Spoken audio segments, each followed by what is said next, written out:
மக்களே இந்த வீடியோ எதுக்குன்னு பார்த்துக்கிட்டிங்கன்னா என்ன மாதிரி ஒரு 50,000 ரூபாய் கொடுத்து இல்லை 50,000 ரூபாய் போட்டு நீங்கள் ஒரு பைக் வாங்கினீங்கன்னா 28% நீங்கள் டேக்ஸ் கட்டணும், ஜிஎஸ்டியும் கட்டணும். அது இல்லாமல் உங்களுக்கு இன்ட்ரெஸ்ட்டும் வரும். இஎம்ஐயில் போட்டிங்கன்னா உங்களுக்கு இன்ட்ரெஸ்ட்டும் வரும். ஓகேங்களா? அதே இப்போ நீங்கள் ஒரு 100 கோடி ரூபாய்க்கு ஒரு வெறும் 100 கோடிக்கு போட்டு நீங்கள் ஒரு ஃப்ளைட்டோ இல்லை ஒரு ஹெலிகாப்டரோ வாங்கினீங்கன்னா 5% தான் டேக்ஸ். ஓகேங்களா? ஏன்னா நீங்கள் ஹெலிகாப்டர் வாங்குறீங்கன்னா உங்களுக்கு அது தேவையான எல்லாருக்கும் அத்தியாவசிய தேவை பொருள். ஓகேங்களா? அதே நீங்கள் ஒரு பைக்குன்னா உங்களுக்கு அது ஆடம்பர செலவு. அப்படின்னும் போது உங்களுக்கு கவர்மெண்ட் வந்து நம்ம கவர்மெண்ட் ரொம்பவே அதிகப்படியான டேக்ஸ் வைப்பாங்க. ஓகேங்களா? உங்களுக்கு தேவைக்கு எல்லா ஒரு நடுத்தர மக்களுக்கு தேவையான ஒரு ஹெலிகாப்டர் வாங்கும்போது உங்களுக்கு பார்த்தீங்கன்னா வெறும் 5% தான் டேக்ஸ். இன்ட்ரெஸ்ட் எதுவும் அந்த அளவுக்கு கிடையாது. ஏன்னா நீங்கள் 100 கோடி ரூபாய் போட்டு வாங்க போறீங்க. ஓகேங்களா? 100 கோடி ரூபாய் போட்டு வாங்க போறீங்க.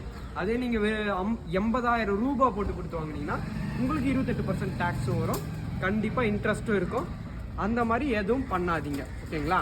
100 கோடி ரூபாய் போட்டு வெறும் 100 கோடி கொடுத்து ஒரு ஹெலிகாப்டர் வாங்கிடுங்க, வாங்கி பறக்க விடுங்க. ஓகேங்களா? நன்றி, வணக்கம்.